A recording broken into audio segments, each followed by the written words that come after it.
தமிழக வெற்றி கழகம் என்பது ஆரம்பம் முதலே பேட் நீட்டு தான், நீட்டை எதிர்த்து கொண்டுதான் இருக்கிறோம். நீட்டோட ரகசியம் பாக்கெட்ல ஒளிச்சு வச்சிருக்கிறேன், ஆட்சிக்கு வந்தா நான் பண்ணிடுவேன், அதை பண்ணிடுவேன்னு வெற்று அரசியல் செய்யாம, நீட்டு ரகசியம் எனக்கு தெரியும், நீட்டு ரகசியம் தெரியணும், ஒரு ரகசியத்தை ஒழித்து விட்ட ஒருத்தர் இருக்கிறாரு. அந்த ரகசியத்தை வந்து கடைசி வரைக்கும் யாருமே கேட்கல. அதனால மதிப்பிற்குரிய அன்பு சகோதரர், இந்த நீட்டு ரகசியம் தெரியும்னு சில பேர் சொன்னாங்கல்ல, அவங்க வீட்டை போயிட்டு இதெல்லாம் நம்ம கேட்போம். தமிழக வெற்றி கழகத்தின் கொள்கை என்பது கல்வி மாநில பட்டியலுக்கு வர வேண்டும். நீட் போன்ற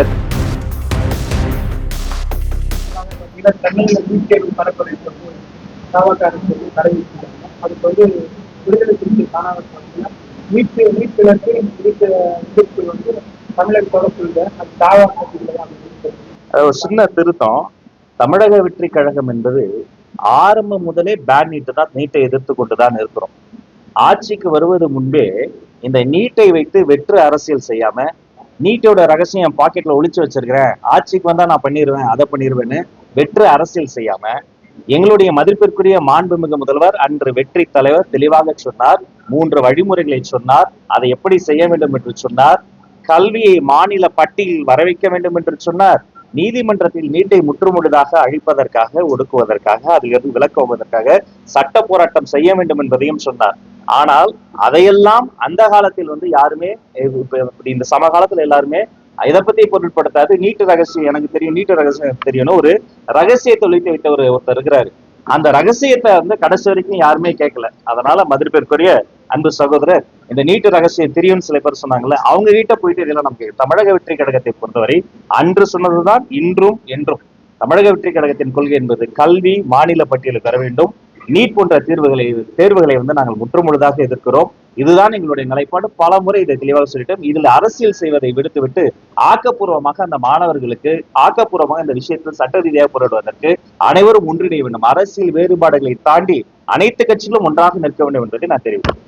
அரசு பள்ளிகள்ல வந்து கழிவறைகள் போகலாம் இல்லைன்னு சொல்லிட்டு தென் மாவட்டங்கள்ல பெற்றோர்கள் குறிப்பா திண்டுக்கல், மதுரை மாவட்டங்கள் தான் அது முதல் கையெழுத்து.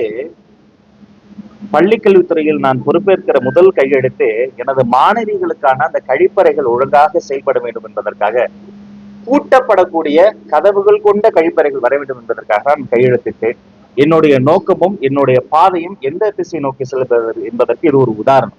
ஆனால் என்னதான் நம்ம நிதி ஒதுக்கி கழிப்பறை கட்டினாலுங்க, அடுத்த மாசம் போய் பார்த்தா கதவு உடைஞ்சிருக்கு. 6 மாசம் கழிச்சு போய் பார்த்தா கழிப்பறையே உடைஞ்சிருக்கு. அடுத்த வருஷம் போய் பார்த்தா கழிப்பறையினுடைய சுற்றுச்சுவர்லாம் அந்த மெயின்டெனன்ஸ் ப்ராப்ளம். சரி, மெயின்டெனன்ஸ் ப்ராப்ளம் ஏன் வருது, அதையும் நான் ஆய்வு செய்து பார்த்தேன். ஒரு பள்ளிக்கூடத்திற்கு சற்றொப்ப கொஞ்சம் முன்ன பின்ன இருக்குன்னு வச்சுக்கோங்களேன், ஒரு 34,000 ரூபாய் 35,000 ரூபாய் மெயின்டெனன்ஸ் கொடுக்குறோம் அரசு பள்ளிக்கூடங்களேன். ஒரு ஆண்டுக்கு அது எப்படிங்க பத்தும்?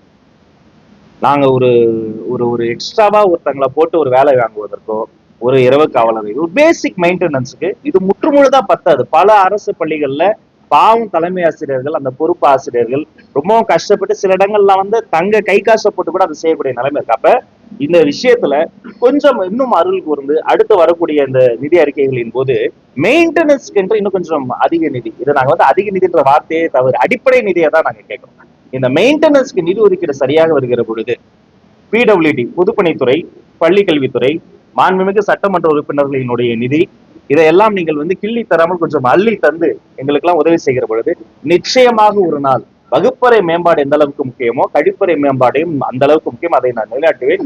தனிப்பட்ட முறையாக இதை நான் வந்து எடுத்துக்கொண்டு என்னுடைய இந்த மாண்புமிகு முதல்வர் ஸ்ரீ ஜோசப் விஜய் அவர்களினுடைய அனுமதி பெற்று, அவர்களினுடைய ஆலோசனையோடு, அறிவுரையோடு தமிழ்நாடு முழுக்க இருக்கிற அரசு பள்ளிகளினுடைய கழிப்பறைகள் மேம்படுத்தப்படும் என்பதை